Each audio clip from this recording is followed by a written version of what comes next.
ഉൽപ്പത്തി പുസ്തകം അദ്ധ്യായം 4. കായേനും ആബേലും. ആദം തൻ്റെ ഭാര്യയായ ഹവ്വായോട് ചേർന്നു. അവൾ ഗർഭം ധരിച്ച് കായേനെ പ്രസവിച്ചു. അവൾ പറഞ്ഞു, കർത്താവ് കടാക്ഷിച്ച് എനിക്ക് പുത്രനെ ലഭിച്ചിരിക്കുന്നു. പിന്നീട് അവൾ കായേൻ്റെ സഹോദരൻ ആബേലിനെ പ്രസവിച്ചു. ആബേൽ ആട്ടിടയനും കായേൽ കൃഷിക്കാരനുമായിരുന്നു. ഒരിക്കൽ കായേൻ തൻ്റെ വിളവിൽ ഒരു ഭാഗം കർത്താവിന് കാഴ്ച സമർപ്പിച്ചു. ആബേൽ തൻ്റെ ആട്ടിൻകൂട്ടത്തിലെ കടിഞ്ഞൂൽ കുഞ്ഞുങ്ങളെ എടുത്ത് അവയുടെ കൊഴുപ്പുള്ള ഭാഗങ്ങൾ അവിടത്തേക്ക് കാഴ്ചവെച്ചു. ആബേലിലും അവൻ്റെ കാഴ്ചവസ്തുക്കളിലും അവിടുന്ന് പ്രസാദിച്ചു. എന്നാൽ കായേനിലും അവൻ്റെ കാഴ്ചവസ്തുക്കളിലും അവിടുന്ന് പ്രസാദിച്ചില്ല. ഇത് കായേനെ അത്യധികം കോപിപ്പിച്ചു. അവൻ്റെ മുഖം കറുത്തു.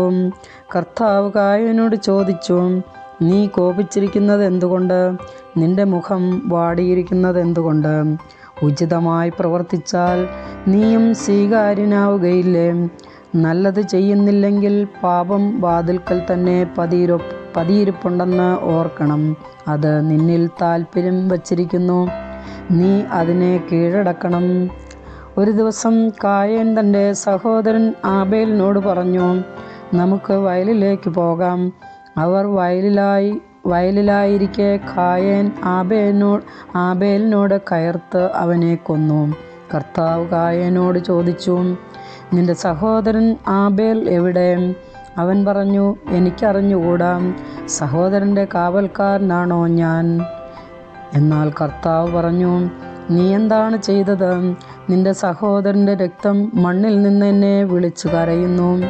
നിന്റെ കയ്യിൽ നിന്ന് നിന്റെ സഹോദരൻ്റെ രക്തം കുടിക്കാൻ വായ് പിളർന്ന് ഭൂമിയിൽ നീ ശപിക്കപ്പെട്ടവനായിരിക്കും.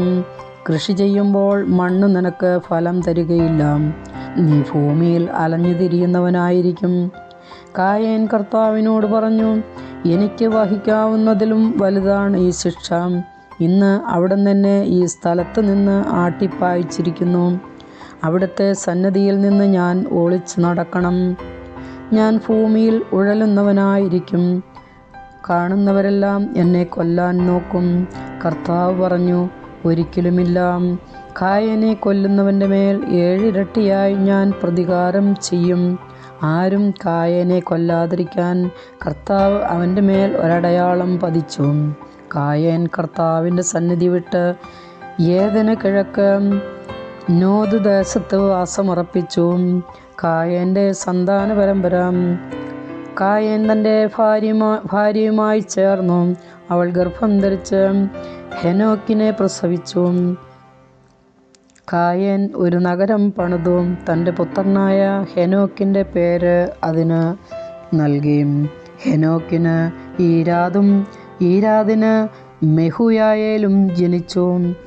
മെഹുയായേലിന് മെതൂശായേലും മെതൂശായേലിന് ലാമേക്കും ജനിച്ചു. ലാമേക്കിന് 2 ഭാര്യമാരുണ്ടായിരുന്നു, ആദായും സില്ലായും. ആദായുടെ മകനായിരുന്നു യാബാൽ. കൂടാരവാസികളുടെയും അജപാലകരുടെയും പിതാവായിരുന്നു അവൻ. അവൻ്റെ സഹോദരൻ്റെ പേര് യൂബാൽ. കിന്നരവും വീണവും വായിക്കുന്നവരുടെ പിതാവായിരുന്നു അവൻ. സില്ലായ്ക്കും ഒരു പുത്രനുണ്ടായി, തൂബൽ കായിൻ. ചെമ്പുപണിക്കാരുടെയും ഇരുമ്പ് പണിക്കാരുടെയും പിതാവായിരുന്നു അവൻ. തൂബൽ കായിന് നാമ എന്നൊരു സഹോദരിയുണ്ടായിരുന്നു. ലാമേക്ക് തൻ്റെ ഭാര്യമാരോട് പറഞ്ഞു, ആദായെ, സില്ലായെ, ഞാൻ പറയുന്നത് കേൾക്കുവിൻ. ലാമേക്കിൻ്റെ ഭാര്യമാരെ, എനിക്ക് ചെവി തരുവിൻ. എന്നെ മുറിപ്പെടുത്തിയ ഒരുവനെയും എന്നെ അടിച്ച ഒരു ചെറുപ്പക്കാരനെയും ഞാൻ കൊന്നുകളഞ്ഞു. കായേൻ്റെ പ്രതികാരം 7 ഇരട്ടിയെങ്കിൽ ലാമേക്കിൻ്റേത് 77 ഇരട്ടിയായിരിക്കും. ആദം വീണ്ടും തൻ്റെ ഭാര്യയോട് ചേർന്ന് അവൾ ഒരു പുത്രനെ പ്രസവിച്ചു. സേത്ത് എന്ന് അവന് പേരിട്ടു. കാരണം കായേൻ കൊന്ന ആബേലിനു പകരം എനിക്ക് ദൈവം തന്നതാണ് അവൻ എന്ന് അവൾ പറഞ്ഞു. സേത്തിനും ഒരു പുത്രൻ ജനിച്ചു. സേത്ത് അവന് ഏനോഷ് എന്ന് വിളിച്ചു. അക്കാലത്ത് മനുഷ്യർ കർത്താവിൻ്റെ നാമം വിളിച്ചപേക്ഷിക്കാൻ തുടങ്ങി. കർത്താവിൻ്റെ വചനം.